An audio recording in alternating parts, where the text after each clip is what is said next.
All right, good morning, everyone. Thank you so much for joining us today. Yesterday, we started talking about the fifth category of Bitachon, where it applies to fulfilling interpersonal mitzvos. Mitzvos that apply to individuals, and to other individuals, and not yourself. And we spoke about yesterday how we should go about doing something like that. And we finished off by talking about how when we do something, we have to do with compassion, with love, and with care, and being mindful that we're doing it for Hashem and not for an ulterior motive. Today, the Rav Av adds another stipulation in regarding to the performance of such a mitzvah. He says like this: furthermore, when performing any such mitzvah that involves helping another person, you want to try that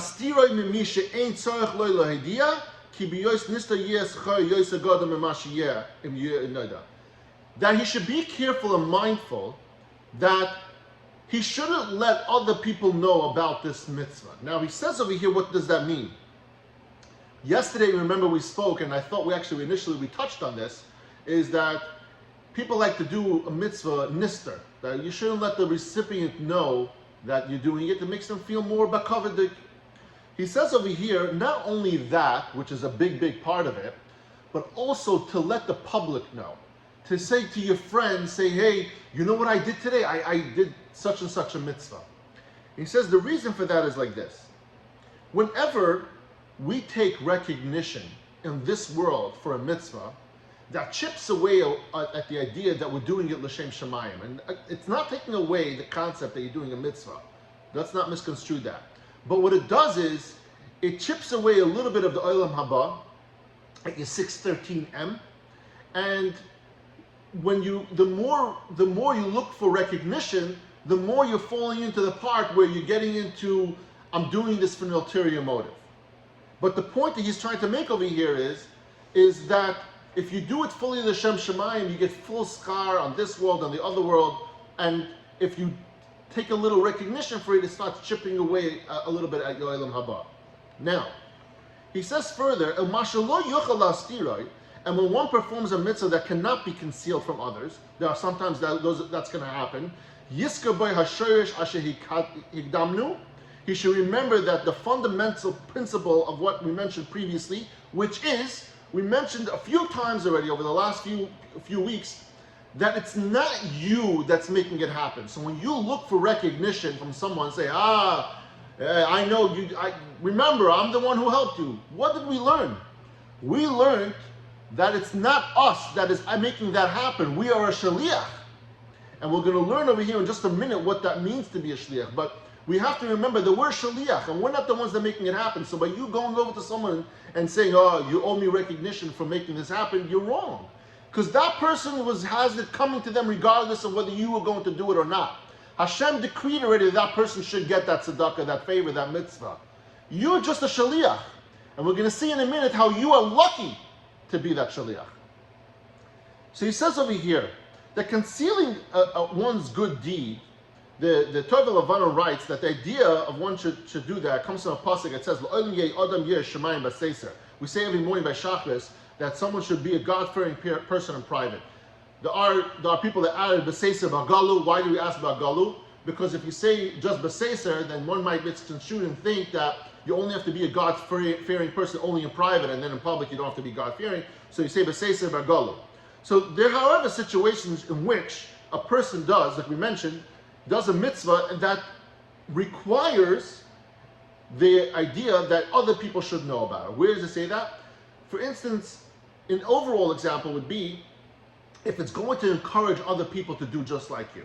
If it encourages other people to also do those kind of mitzvahs, then it's important to make sure that other people know that you did that. A big place we see that is by tzedakah. It says when someone gives a donation, it is important to name the person and say, this Avi Stern gave tzedakah. Why? Because that encourages other people, his friends, his families. Oh, Avi gave, I'm also going to give. It does that. When someone donates a big amount of money, and they should put a plaque on a building, write his name. His name is Zeus Nidvas. Why? Because we want to encourage other people. It might come with other recognition, but it says specifically in those places, even though it does come with recognition, say, oh, that person is a gevir, that person deserves kavod, whatever it is. It says specifically in those situations, and it encourages other people to do the same. It gives people that chiyas to say, you know, one day I want to be rich enough so I can also donate a building. I also want to be able to do mitzvahs like that. And so there it says that you should do stuff like that. It says that Chachamim, thousands of years ago when they wrote Sefarim, they never wrote their name in the Sefer, that they never wrote the author's name. Why? Because they didn't want the recognition for the Sefer on this world, because they would chip away to Olam Haba. Later on, years later, Chacham started writing the name because they ran into an issue where people would read the Sefer, they had questions, they were trying to decipher some passages, some psukim from there, and they didn't know who to turn to ask. And so it became important actually later on to write the author's name, to write the tzaddik, the person that wrote that Sefer, in order so that people could come back to him later and say, hey, I have a question. I read the Sefer and I have some questions over here. Rav Eliezer Shach actually said once, he humbled himself and he said that he asked Hashem should give him zechus on the other world. And he said this in front of his Hasidim, his Talmidim. His Talmidim said, I understand you. You wrote the Avi Ezri, you wrote so many things, you learned with so many people. He said, of course you're getting Olam Haba. He said, no. He said, the Avi Ezri and all these other things that you mentioned actually gave me full recognition and gave me the clout that I have on this world. He says, I'm looking for something that's going to help me on the other world. So it's just the way of how people think when they do mitzvahs and they do things for Hashem, and they have a fear that it's not only l'shem shemayim. So there's a different level. There's levels for every single person. Now, we talked about you being the shliach to do the mitzvah. The final part of the fifth of the Bitachon, when it applies to interpersonal mitzvahs, is here. The final note regarding how a person should view his fulfillment of mitzvah is very, very important and very beautiful. When the Creator, when Hashem gives a person the opportunity to perform a mitzvah, when someone comes to you for help, when you find an opportunity to do something good, yachshay belivai, you should realize kihu toiva me'es habari yis'ala shehetiv ba'elav. That's Hashem doing you a kindness, that's giving you the opportunity to do this mitzvah. That what? The opportunity to help other people, whether it's financially or spiritually, it's a privilege. It's your privilege. You could have the ability to do a lot of things, but sometimes you don't have the opportunity to do those mitzvahs. You're a rich person living in the forest, you have no way of giving tzedakah.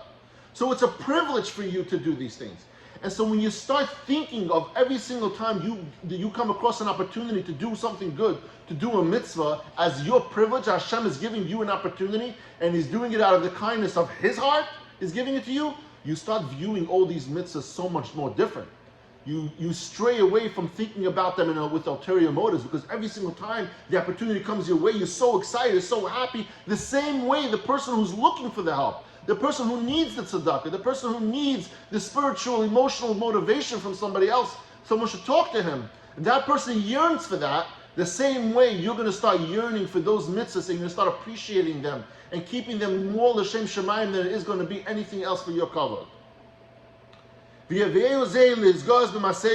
this would lead him to be conceited if he starts thinking of it in a different way. And he would then lose his purity in the heart and lose the whole intent of the mitzvah. And he would diminish his quality of his actions, and he would lose much of his reward. He says over here in the cliff notes that the words that you're going to diminish your schar, you shouldn't take that actual literally, that you lose your schar if you take credit on this world. Because at the end of the day, let's not brush aside, whether for the right intentions or wrong intentions, you did a mitzvah. You helped somebody.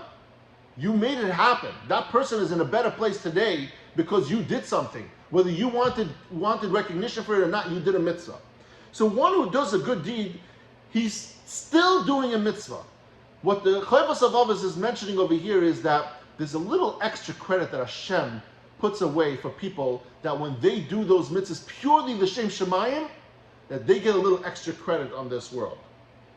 And that's the part where Rav Av wants you to be mindful that, yes, if you take credit or if you get the recognition, it's not that you're not going to get schar for that mitzvah. But there's that little extra that Hashem puts away for those people who do it purely l'shem shamayim. When you do it totally benister, nobody knows about it, not your friend, nobody knows that you did a mitzvah like that. And thanking Hashem for mitzvah opportunities, Rameir Zlotowitz was once found relating to the Chafetz Chaim. He said that the Chafetz Chaim was expressing his feelings to Hashem as follows, and it's just so you hear another how a tzaddik thinks of this. He says the Chafetz Chaim was davening to Hashem, and he said, Hashem, let's make a cheshbon over here.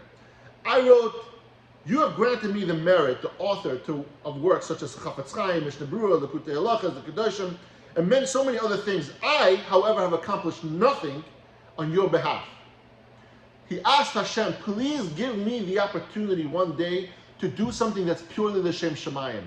The Chafetz Chaim is so well recognized in this world. He gets so much credit for so many different things that we do and how we behave ourselves on this world, that he felt that he lost all his schar in Olam Haba, and he davened to Hashem to ask him. He said, you gave me all these opportunities to do things for me on this world. I want something to do for you so that I can have schar in the Olam Haba. Guys, tonight is Hanukkah. We light the first candle. And we know that when it comes to the Hanukkah menorah, the light from the Hanukkah menorah, you're not allowed to gain any personal benefit from the lights of the menorah. You can't use them to read, you can't use them to look for something, you can't use them to warm yourself up. What's the point? What's the point of the light in that case? When you look at that menorah, when you look at those lights, you're being asked to stop what you're doing. Just be mindful of one thing. Be mindful of the light in your life. We live in a world that's full of chaos, it's pressure, there's errands, there's life, there's work, there's family, there's relationships, there's so many things to do every single day. We're so overwhelmed every single day with the daily grind that we don't take a moment to realize the light that we have in our life, the small things that we have, or the big things that we have. Hanukkah is it's the Jewish Thanksgiving. You know, you're given the opportunity to think about all the personal miracles and the people who bring you joy in your life, the people who give you nachas, and people who love you. Every breath in our life is a huge, huge miracle. It's amazing. And it's the greatest gift that we can get, is the gift of life. So you gaze into those lights, into that Hanukkah menorah, and you turn away from everything that pulls you down in your life, all the negativity. You just close your eyes and you think about it.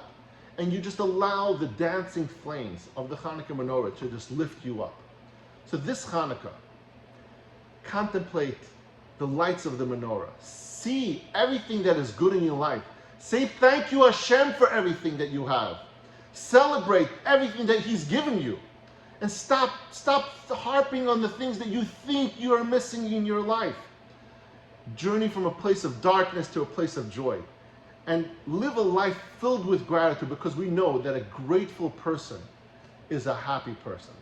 So nurture that light tonight when you can't have any other anah from it other than this.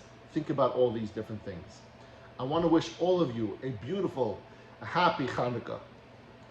That this year should be Le'ilu Nishmas Menachem ben Yisrael Yaakov. It should be Refuah Shalem Meshulam ben Sarah Rachel and Rechama Rivka bas Rachel. Thank you everyone so much for joining us today, and I love you all.